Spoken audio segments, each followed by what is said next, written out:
all of these books are incendiary. Burning books isn't your usual bookstore.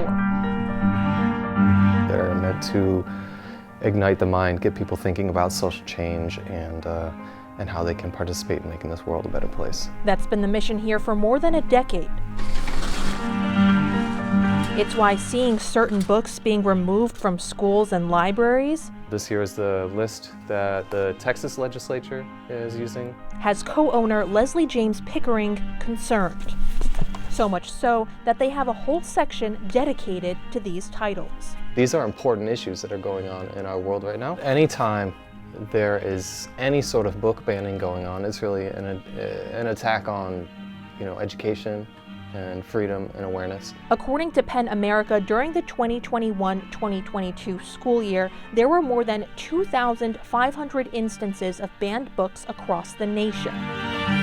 Of the about 1,600 unique titles, around 40% had LGBTQ+ themes or main characters of color.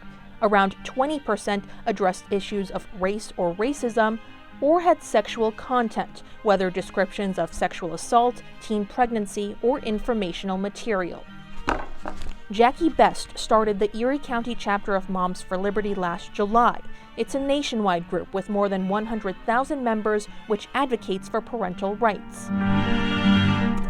In many cases, this means advocating for the restriction or removal of books they see as inappropriate.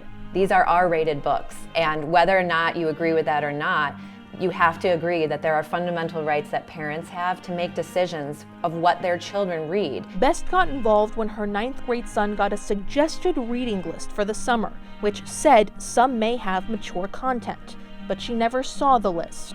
A mom had brought these to me and said, hey, I'm actually researching these books and they're pretty explicit with sex. For her, the issue isn't about LGBTQ+ topics or people of color. It's about graphic content. Boy-on-boy sex, here's oral sex.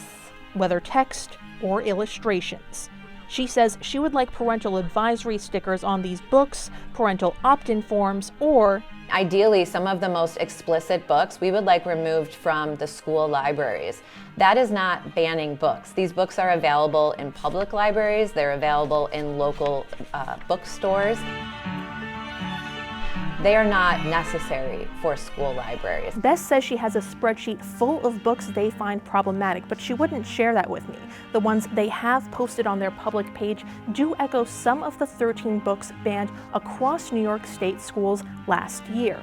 Bess says while it is more difficult to put restrictions in place here, that won't stop them from trying.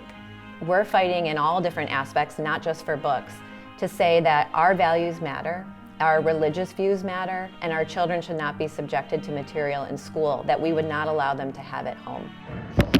Just because something has some material that's considered sexually explicit doesn't mean that it's not educational or valuable to people. For Pickering, these books, many of which are only in high schools, are a way to support students with questions about sexuality or expose them to issues other people have faced.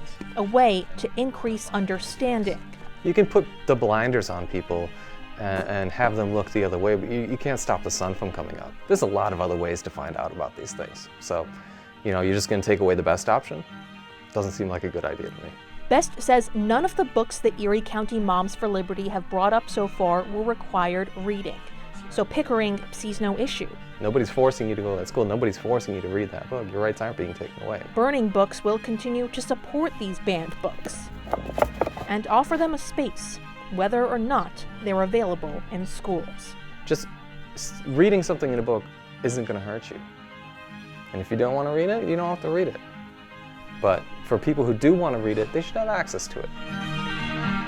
This is a free country, they say. Victoria Halakar, Spectrum News.